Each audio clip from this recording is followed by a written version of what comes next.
Hyderabad real estate రంగంలో అవకాశాల ఘని 2014లో ప్రత్యేక రాష్ట్రం ఏర్పడిన నాటి నుంచి హైదరాబాద్ దేశంలోనే మేటి నగరంగా రూపుదిద్దుకుంది. ఆ ఉరవడిని నేటికి ముందుకు తీసుకెళ్తుంది. హైదరాబాద్లో ఉన్న అవకాశాల గురించి చాలా మందికి విషయాలు తెలియవు. కొందరికి తెలిసినా కొన్ని విషయాల్లో మాత్రమే క్లారిటీ ఉంటుంది. మరికొన్ని విషయాల్లో అస్పష్టత అలాగే ఉంది. ఇందుకోసమే హైదరాబాద్ రియల్ ఎస్టేట్ రంగంలో వస్తున్న మార్పులను అందరికీ అందించేందుకు హైదరాబాద్ బ్రాండ్ మరింత పరిడవిల్లేలా చేసేందుకు రాజ్ న్యూస్ సంకల్పించింది.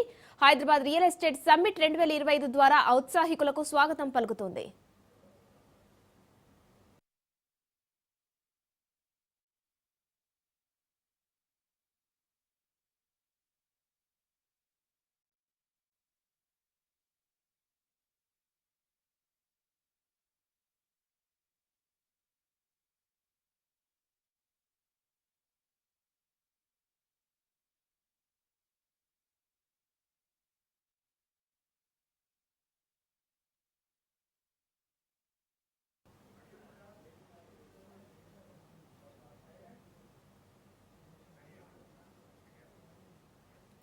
రాజ్ న్యూస్ ఆధ్వర్యంలో హెచ్ఐసిసిలో జరుగుతున్న హైదరాబాద్ రియల్ ఎస్టేట్ సమ్మిట్ 2025 కార్యక్రమంపై మా కొలిక్ రాజేశ్వరి మరింత సమాచారం అందిస్తారు.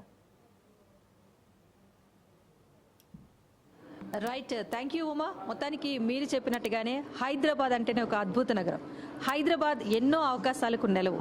హైదరాబాద్ అంటేనే అనేక రంగాలకు ఒక అభివృద్ధి చెందిన ప్రాంతంగా చెప్పుకుంటాం. ఒక ఐటీ హబ్, ప్రపంచంలోనే గుర్తింపు పొందిన ఒక ఘనమైన నగరం, చరిత్ర ఉన్న నగరం అంటే హైదరాబాద్ మాత్రమే అని చెప్పుకోవాలి. సో ఇక్కడ అవకాశాలు పుష్కలంగా ఉంటాయి. వాటిని అందిపుచ్చుకునే ప్రయత్నం ప్రతి ఒక్కరూ చేయాలి. ఈ ఉద్దేశంతోనే హైదరాబాద్ రియల్ ఎస్టేట్ సమ్మిట్ 2025 నిర్వహిస్తోంది. థర్డ్ ఐ మీడియా ఆధ్వర్యంలో రాజ్ న్యూస్, నేరేడ్కో తెలంగాణ, అలాగే హైదరాబాద్ రియల్ ఎస్టేట్ అసోసియేషన్ సంయుక్త ఆధ్వర్యంలో రాజ్ న్యూస్ ఎంతో ఘనంగా ఈ కార్యక్రమాన్ని చేపడుతోంది. Hyderabad discover the future of Hyderabad here అనే ఒక నినాదంతో ముందుకు వెళ్తోంది. రియల్ ఎస్టేట్కి సంబంధించి ఉన్న అపోహలన్నీ కూడా తొలగించే దిశగా ఈ హైదరాబాద్ రియల్ ఎస్టేట్ సమ్మిట్ 2025ను నిర్వహిస్తోంది రాజ్ న్యూస్ ఎంతో ఘనంగా. ఇప్పటికే చాలామంది ఈ కార్యక్రమంలో పార్టిసిపేట్ చేసేందుకు రిజిస్టర్ చేసుకున్నారు. అందరూ కూడా పెద్ద సంఖ్యలో వస్తున్నారు. వీరితో పాటుగా ప్రముఖులంతా కూడా ఉత్తమ్ కుమార్ రెడ్డి, మంత్రి సీతక్కతో పాటు శ్రీధర్ బాబు గారు, అలాగే జూపల్లి కృష్ణారావు గారు లాంటి ప్రముఖులందరూ కూడా ఈ వేదిక వద్దకు రాబోతున్నారు. సో 9 గంటలకు నేరుగా హెచ్ఐసిసికి వస్తే కూడా ఇక్కడ రిజిస్ట్రేషన్ చేసుకునే అవకాశం కూడా ప్రతి ఒక్కరికి కల్పిస్తోంది. అయితే చాలామంది రియల్ ఎస్టేట్ అనగానే డెవలపర్స్కి, ఇన్వెస్టర్స్కి సంబంధించిన అంశం, మనం వెళ్లాల్సిన అవసరం ఉండదని చాలామంది అనుకుంటారు. కానీ ఇది అలాంటి వేదిక కాదు.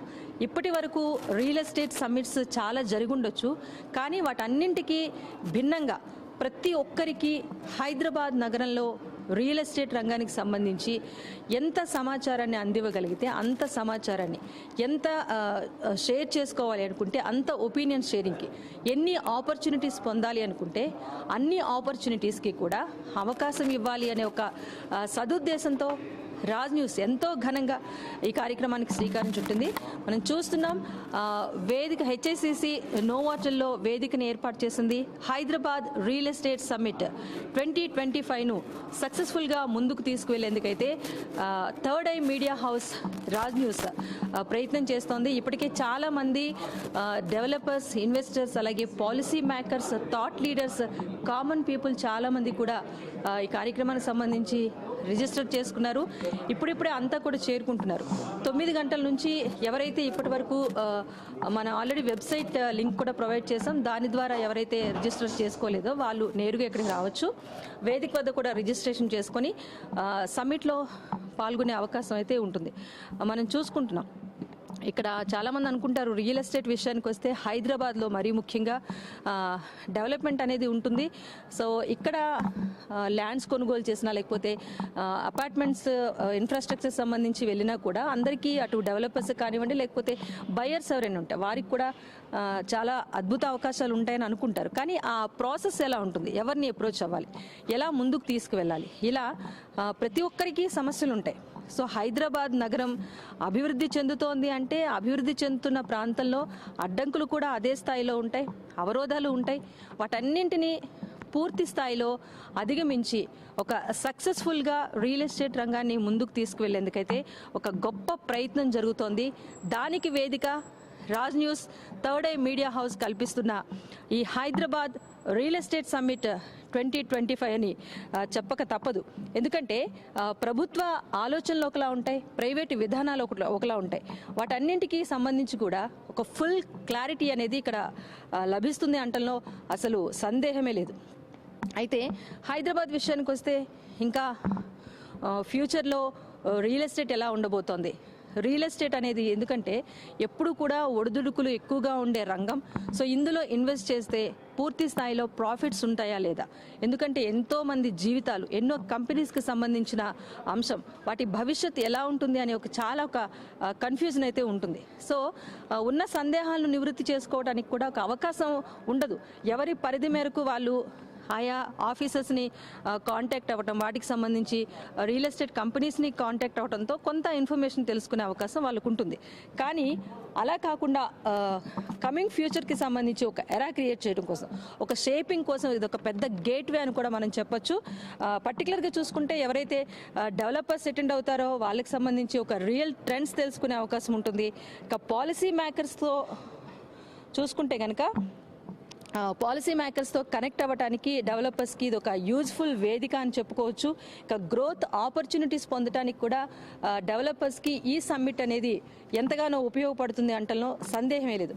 ఇక ఇన్వెస్టర్స్ విషయానికి వస్తే కూడా చూసుకుంటే మనకి హైదరాబాద్లో ఇప్పటికే మనం చూస్తున్నాం నగరం నలువైపులా, అంటే ఎక్స్పాన్షన్ ఎక్కడ జరుగుతోంది, నగరం ఎక్కడ ఎక్స్పాండ్ అవుతోంది అంటే ప్రతి చోట చుట్టూ కూడా డెవలప్మెంట్ అనేది కొనసాగుతుంది. ఫర్ ఎగ్జాంపుల్ మనం చూసుకోవచ్చు, హైదరాబాద్లో ఎల్బీ నగర్, ఉప్పల్, హయత్ నగర్ వరకు కూడా ఒకప్పుడు కేవలం నిర్మానుష్యంగా ఉన్న ప్రాంతాలు ఇప్పుడు పెద్ద పెద్ద అపార్ట్మెంట్స్తో, హై రైజ్ బిల్డింగ్స్తో కూడా ఎంతో కలర్ఫుల్గా కనిపిస్తోంది. ఇటు గచ్చిబౌలి తర్వాత వచ్చే ఓఆర్ఆర్ కానివ్వండి, అటువైపు చూసుకున్నా కూడా ఎక్కడ చూసినా కూడా శరవేగంగా ఒక దశాబ్ద కాలంలో ఇంత డెవలప్మెంట్ హైదరాబాద్లో సాధ్యమా అన్నంత రేంజ్లో డెవలప్మెంట్ అనేది మనం చూస్తున్నాం. పర్టికులర్గా చూసుకుంటే కనుక నార్సింగి, కోకాపేట ఇలాంటి ప్రాంతాల్లో కూడా చూసుకుంటే ఎటు చూసినా హైదరాబాద్ నగరం విస్తరిస్తోంది. నగరం విస్తరించడంతో పాటు అభివృద్ధి కూడా అంతే శరవేగంగా కొనసాగుతుంది.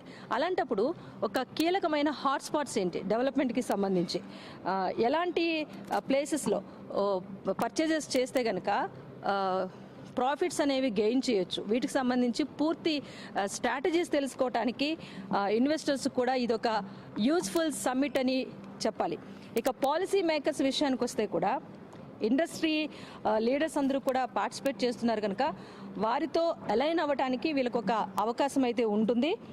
పర్టికులర్గా చెప్పుకుంటే కనుక వీళ్ళకి సంబంధించి పాలసీ మేకర్స్ ఎలా ఒక యాక్షనబుల్ ఫీడ్బ్యాక్ పొందడానికి కూడా ఒక అవకాశం ఈ హైదరాబాద్ రియల్ ఎస్టేట్ సమ్మిట్ అని చెప్పాలి. దీంతో పాటుగా హైదరాబాద్ ట్రాన్స్ఫర్మేషన్ ఇంకా ఫ్యూచర్లో ఎలా ఉండబోతోంది, ఇంకా ఎలాంటి కొత్త కొత్త ప్రాజెక్ట్స్ వస్తున్నాయి, ఎక్కడ స్థలాలు కొనుగోలు చేస్తే కనుక డెవలప్మెంట్ ఉంటుంది అన్న అంశాలు కూడా చాలా కీలకంగా ఉంటాయి. ఇంకా ముఖ్యంగా చూసుకుంటే కనుక ప్రైసింగ్ విషయంలో కానివ్వండి, ఇన్ఫ్రాస్ట్రక్చర్ విషయంలో కానివ్వండి, లివబిలిటీ విషయంలో కానివ్వండి, అర్బన్ ప్లానర్స్కి, ఆర్కిటెక్ట్స్కి అందరికీ కూడా ఒక కొలాబరేట్ అవ్వడానికి ఒక చక్కని అవకాశం అందుకే ప్రతి ఒక్కరూ మేము అటెండ్ అవ్వచ్చా, మాకేంటి ఉపయోగం అన్న ఆలోచన కూడా చేయాల్సిన అవసరం లేదు. ఎందుకంటే ప్రతి ఒక్కరూ కూడా ఒక ఫ్లాట్ కొనుగోలు చేయాలనుకుంటారు, లేకపోతే రియల్ ఎస్టేట్ రంగం పైన ఇంట్రెస్ట్ ఉన్న వాళ్ళు ఒక పాలసీతో ముందుకు వెళ్ళాలి అనుకుంటారు. ఇన్వెస్టర్స్ అయితే ఎక్కడో ఒక దగ్గర ఇన్వెస్ట్ చేసి సో ప్రాఫిట్స్ గెయిన్ చేయాలనుకుంటారు. డెవలపర్స్ కూడా చాలా మనం చెప్పుకున్నాం గతంలోనే హైదరాబాద్లో ల్యాండ్స్ డెవలప్ చేస్తున్నారు, ప్లాట్ వైజ్ ల్యాండ్స్ ఉంటున్నాయి, గేటెడ్ కమ్యూనిటీస్ డెవలప్ అవుతున్నాయి, అపార్ట్మెంట్స్ ఉంటున్నాయి. వీటితో పాటుగా గడిచిన 5 సంవత్సరాలుగా చూసుకుంటే హై రైజ్ అపార్ట్మెంట్స్ కూడా చాలా ఇంపాక్ట్ చూపిస్తున్నాయి హైదరాబాద్ నగరం మీద. మనం చూస్తున్నాం ఒక ఫుల్ సెక్యూరిటీ, ఒక group of people, mock people అంతా కూడా ఒక చోటకి చేరి రియల్ ఎస్టేట్ రంగం ముందుకు తీసుకెళ్లే ప్రయత్నం చేస్తున్నారు. ఒక కమ్యూనిటీస్ డెవలప్ చేసుకునే దిశగా ప్రతి ఒక్కరూ ముందుకు వెళ్తున్నారు కనుక అందరికీ కూడా ఒక చక్కని అవకాశం చెప్పడంలో సందేహమే లేదు. అయితే కేవలం మనం చూస్తున్నాం ఇరు తెలుగు రాష్ట్రాలు కూడా డెవలప్మెంట్తో ముందుకు వెళ్తున్న నేపథ్యంలో ఎలా ఉంటుంది, సో గతంలో ఒక 10 ఏళ్ల క్రితం హైదరాబాద్ ఎలా ఉంది, ఇప్పుడు ఎలా ఉంది అన్నది చూసుకుంటే కనుక మనం పరిశీలించవచ్చు. హైదరాబాద్, విజయవాడ, విశాఖ ఇలా అన్ని ప్రాంతాల్లో కూడా డెవలప్మెంట్ అనేది పర్టికులర్గా కొనసాగుతుంది. మన కొలీగ్ మోహన్ గారు కూడా ఉన్నారు. సో ఏపీతో కంపేర్ చేసుకుంటే హైదరాబాద్ ఈ దశాబ్ద కాలంలో ఎలా డెవలప్ అయింది, రియల్ ఎస్టేట్కున్న అవకాశాలు ఏంటి, అసలు చేంజెస్ ఆయన ఏం గమనించారు, వీటన్నిటికి సంబంధించి ఆయనతో కూడా మాట్లాడదాం. మోహన్ గారు చెప్పండి. అంటే మీరు అప్పుడప్పుడు హైదరాబాద్ వచ్చి వెళ్తూ ఉంటారు కదా, సో ఏపీ తెలంగాణ రెండు బైఫికేషన్ జరిగిన తర్వాత ఏపీలో ఎలా ఉంది డెవలప్మెంట్, హైదరాబాద్ నగరం పర్టికులర్గా చూసుకుంటే శివారు ప్రాంతాలంతా కూడా కాస్త నిర్మానుష్యంగా ఉండేవని చెప్పారు కదా గతంలో ఒకసారి, సో ఇప్పుడు ఎలా ఉంది డెవలప్మెంట్ చూస్తూ ఉంటే? మేడం, నేను గత లాస్ట్ 2 దశాబ్దాలుగా మీడియా రంగంలో ఉంటూ చాలా మీడియా సంస్థలకి వస్తూ పోతూ ఉంటాను. 3 మంత్ నేను హైదరాబాద్ వస్తూ ఉంటాను. ఈ 20 సంవత్సరాల్లో నేను గమనించింది ఏంటంటే, ఒకప్పుడు నేను ఎప్పుడు వచ్చినా సరే ఇయర్కి కూడా ఆ సిటీలో పెద్ద చేంజెస్ కనబడుతున్నాయి. అక్కడ జరిగినటువంటి మనం చూసుకుంటే ఏదైతే హైదరాబాద్లో నిర్మానుష్యంగా ఉన్న ప్రాంతాల్లో ఈ రోజున పెద్ద పెద్ద టవర్స్ కనబడుతున్నాయి. ఆ టవర్స్ అనేది ఎట్లా అంటే, ఇదే టవర్స్ మా ఏపీలోకి ఎందుకు రావట్లేదు అనేది చాలామంది అనుకుంటున్నారు. అయితే ఇక్కడ హైదరాబాద్ వచ్చి చాలామంది ఏపీ ఇన్వెస్టర్స్ ఇక్కడ కూడా చాలామంది చేశారు. ఈ చేసిన నేపథ్యంలో ఇక్కడ చూసుకుంటే ఈ టవర్స్ అన్నీ అక్కడికి ఎలా వస్తాయి, ఏపీకి ఎలా వస్తాయి, ఏపీలో ఉన్నటువంటి వారందరూ కూడా ఇక్కడ కట్టారు, ఇది ఏపీలో ఎప్పుడు కడతారు అనే అంశాన్ని ఈ వేదికగా తీసుకోవచ్చు. ఇది రాజ్ న్యూస్ మీడియా సారథ్యంలో రాజ్ న్యూస్ వారు హైదరాబాద్ రియల్ ఎస్టేట్ సమ్మిట్ 2025 దీనిలో కూడా మనం చూసుకుంటే ఒక మంచి స్లోగన్తో ఈ సమ్మిట్ ఇట్లా discover the future of Hyderabad. ఇది చాలా మంచి క్యాప్షన్గా చెప్తున్నారు ఇన్వెస్టర్స్ అందరూ కూడా. ఈ ఇన్వెస్టర్స్ ఇప్పుడు ఇక్కడ జరిగేటువంటి మీటింగ్ ఈ సమ్మిట్లో ఒక్కొక్కరు వారికి సంబంధించినటువంటి మంచి విషయాలు చెబుతూ ఉంటారు. ఆ చెప్పిన విషయాన్ని చాలామంది కొత్తగా ఈ ఫీల్డ్లోకి రావాలనుకుంటున్న వారు రియల్టర్స్ అందరూ కూడా వారు తెలుసుకొని ఒక చోట ఇన్వెస్ట్ చేయడానికి చాలా ఈ నేపథ్యంలో వారందరూ కూడా ఇక్కడ ఎట్లా జరుగుతుంది, ఈ సమ్మిట్లో యొక్క ముఖ్య ఉద్దేశం ఏంటి, అసలు ఈ సమ్మిట్లో ఎవరెవరు పాల్గొంటున్నారు అనే అంశాన్ని మరి కాసేపట్లోనే ఈ కార్యక్రమాన్ని అంగరంగ వైభవంగా స్టార్ట్ చేయబోతున్నారు. ఈ నేపథ్యంలో ముందుగా గణపతి పూజతో ఈ కార్యక్రమం స్టార్ట్ అవుతుంది. అక్కడ నుంచి మొత్తంగా జ్యోతి ప్రజ్వలనం చేస్తారు. జ్యోతి ప్రజ్వలనంలో చీఫ్ గెస్ట్ అందరూ కలిసి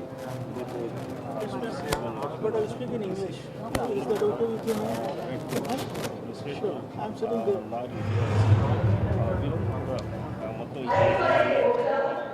జ్యోతి ప్రజ్వలనంతో స్టార్ట్ చేస్తారు. ఆ తర్వాత భూభారతి